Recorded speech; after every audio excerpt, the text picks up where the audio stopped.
अलैकुम वरहमतुल्लाहि वबरकातुहू। जी, आज का हमारा टॉपिक है करियर इन आर्ट्स।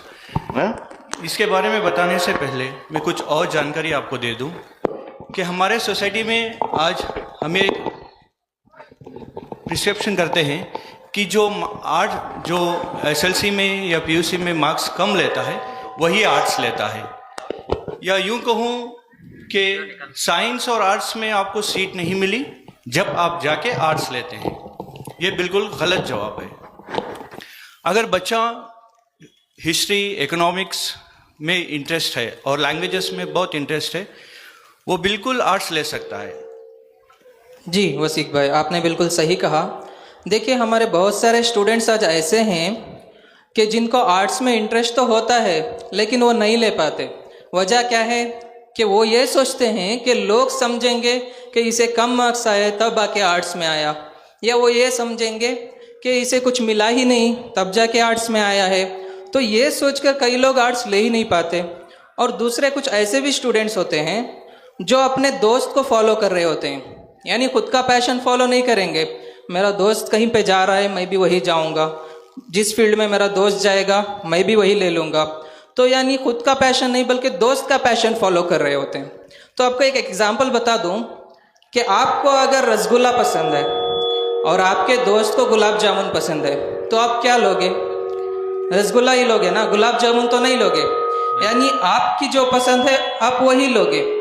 तो जब एक मिठाई में आप कॉम्प्रोमाइज़ नहीं कर रहे हो तो अपने करियर में कॉम्प्रोमाइज़ क्यों कर रहे हो? तो आप किसी चीज़ में कॉम्प्रोमाइज़ ना करें, अपने पैशन को फॉलो करें। तो वसीक भाई, हमें ये बताएं कि अगर आर्ट्स किया हुआ है तो उनके लिए गवर्नमेंट जॉब्स में क्या क्या अपॉर्चुनिटीज़ हैं? जी, बहुत सारे अपॉर्चुनिटीज़ हैं और मैं यहाँ पे आपको थोड़े लिस्ट हैं वो आपको बता देता हूँ। जैसे कि आप सिविल सर्विसेज में हैं, अगर जाना चाहते हैं तो आईएएस है जो इंडियन एडमिनिस्ट्रेटिव सर्विसेज है, फिर आईपीएस है इंडियन पुलिस सर्विसेज, फिर IFS Indian foreign services. IPS और आईएएस तो आप जानते हैं, बहुत सारे जानते हैं, बच्चे भी जानते हैं, बड़े भी जानते हैं। मगर आईएफएस एक ये डिपार्टमेंट है जहाँ पर हम जो टीम है वो फॉरेन ट्रेडिंग पे काम करती हैं, जो अदर कंट्रीज़ के साथ डील्स रहते हैं हमारे इंपोर्ट एक्सपोर्ट का, जो भी ऑफिशियल है वो ये टीम हैंडल करती है। और आपको आईआरएस है इंडियन रेवेन्यू सर्विस है, फिर आईपीएस है इंडियन पोस्टल सर्विसेज। ये है सिविल सर्विसेज में है। जी माशाल्लाह वसीक भाई, जी, ये तो एग्ज़ाम्स तो हो, ये तो प्रोफेशंस तो हो गए, लेकिन इनके एग्ज़ाम्स के ताल्लुक से भी कुछ वजाहत करेंगे तो बड़ा अच्छा रहेगा। क्या शाजिब भाई आप भी? जी तौसीफ भाई, तो जैसे वसीक भाई ने बताया कि ये सिविल सर्विस यानी टॉप गवर्नमेंट जॉब्स के लिए होते हैं। जब टॉप गवर्नमेंट जॉब्स हैं तो इनका एग्ज़ाम भी टॉप लेवल होगा। तो इसके लिए आपको यूपीएससी क्लियर करना है। तो जैसे आप यूपीएससी आप बैठे रहेंगे, घर में बैठे रहेंगे, आप यूपीएससी क्लियर नहीं कर सकते, उसके लिए प्रिपरेशन चाहिए। जैसे टॉप लेवल एग्जाम्स के लिए आप प्रिपेयर करना है तो वैसे प्रिपेयर करना है। तो इसके अलावा भी आप देखें तो आप पीएसयू बैंकिंग में जाना चाहते हैं तो आईबीपीएस का जॉब एग्ज़ाम क्लियर कर सकते हैं। फिर जाके आपको अगर स्टेट गवर्नमेंट का कोई जॉब्स के लिए आपको इंटरेस्टेड हैं तो फिर केपीएससी हो गया, केएएस हो गया। तो ऐसे कॉम्पिटिटिव एग्ज़ाम्स हैं। तो यहाँ मैं एक बात कहूँगा कि मेहनत तो लगती है, हालांकि यूपीएससी में थोड़ा ज़्यादा मेहनत लगती होगी, अदर कॉम्पिटिटिव एग्जाम्स में थोड़ा कम। लेकिन अगर आप समझें कि आप बिरयानी बना रहे हैं तो उसमें आपको ज़्यादा मेहनत लगेगी, और अगर दाल चावल बनाना है तो थोड़ा कम। लेकिन ऐसा भी नहीं है कि मैं बैठा रहूँगा और दाल चावल अपने आप बन जाएगा, ऐसा भी नहीं है ना। और बिरयानी लजीज होती है, सबको बिरयानी ही पसंद है, सबको बिरयानी पसंद है ना? जी बेशक। तो बिरयानी खाना है तो यूपीएससी ये बहुत टफ एग्ज़ाम है। और इसके बाद जैसे तहसीलदार होते हैं, कमिश्नर होते हैं, ऐसे ओहदे पे, गवर्नमेंट के ओहदे पे पहुंचते हैं माशाल्लाह। जी, ये कोई थोड़े एग्ज़ाम्स थे जो सिविल सर्विसेज के लिए थे।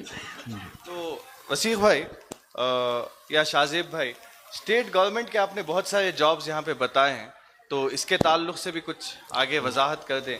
जी, जैसा कहा कि केपीएससी हो गया, फिर केएएस हो गया, तो इन एग्ज़ाम्स को क्लियर करके आप गवर्नमेंट जॉब्स में जा सकते हैं। लेकिन आपको सबसे पहले ये बात कहूँगा कि अगर आप आर्ट्स बैकग्राउंड से हैं तो आपके लिए एक अपॉर्चुनिटी है। यानी जब आप पीयू में हो या डिग्री में हो, अगर साइंस या दूसरे बैकग्राउंड में है तो आपके लिए बहुत सारे एग्जाम्स होते हैं, सीईटी प्रिपरेशन, नीट प्रिपरेशन। लेकिन जब आर्ट्स में है तो आपके पास वक्त होता है, तब उस टाइम में आप यूपीएससी हो गया और दूसरे कॉम्पिटिटिव एग्जाम्स के लिए प्रिपेयर कर सकते हैं। माशाल्लाह, यहाँ पे जो आर्ट्स करते हैं उनको स्टेट गवर्नमेंट जॉब्स भी मिल सकते हैं और सेंट्रल गवर्नमेंट जॉब्स, दोनों जॉब्स के उनको मिल सकते हैं। सिर्फ उनको कुछ एग्जाम्स पास करने होते हैं, इंशाल्लाह उसके बाद उन्हें उन जॉब्स मिल सकते हैं। अब रेलवे की तरफ चलते हैं।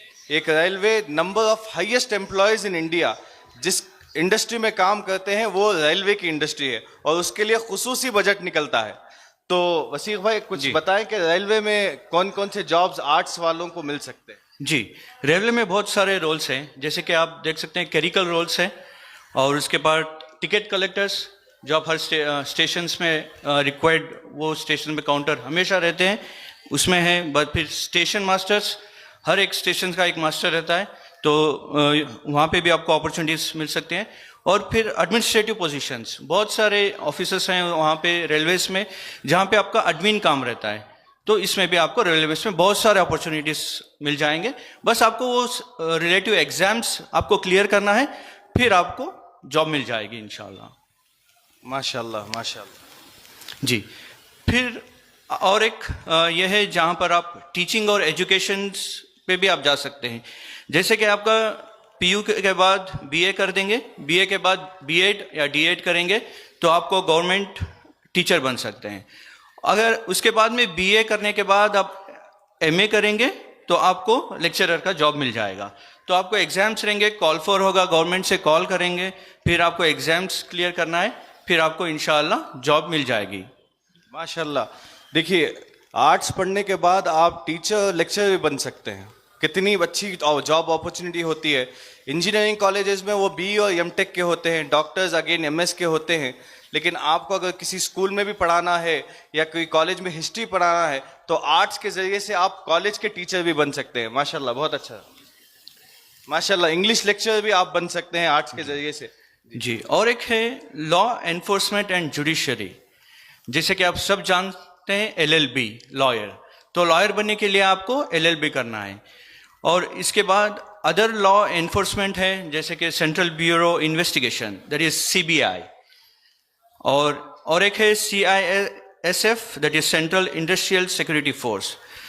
तो तोसिफ भाई, आप देखते हैं सीबीआई, तो बहुत सारे आप देखते हैं, इसके लिए आपको एक एग्ज़ाम है, वो है एसएससी और सीजीएल एग्ज़ाम।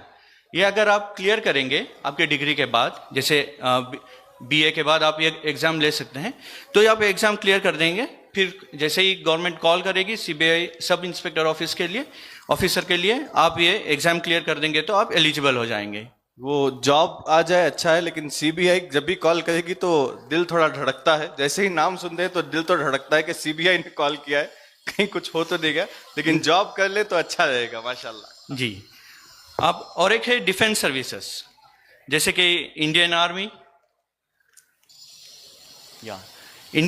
है, नेवी है और एयरफोर्स है, ठीक है। इसके लिए आपको, इसमें भी आप अपना डिग्री होने के बाद ये एग्जाम्स आपको लेना पड़ेगा, जैसे कि सीडीएस है, कंबाइंड डिफेंस सर्विसेज, और AFCAT, that is air force common admission test. ये आपको टेस्ट क्लियर करना होगा, फिर आप एयरफोर्स, नेवी या इंडियन आर्मी में जा सकते हैं।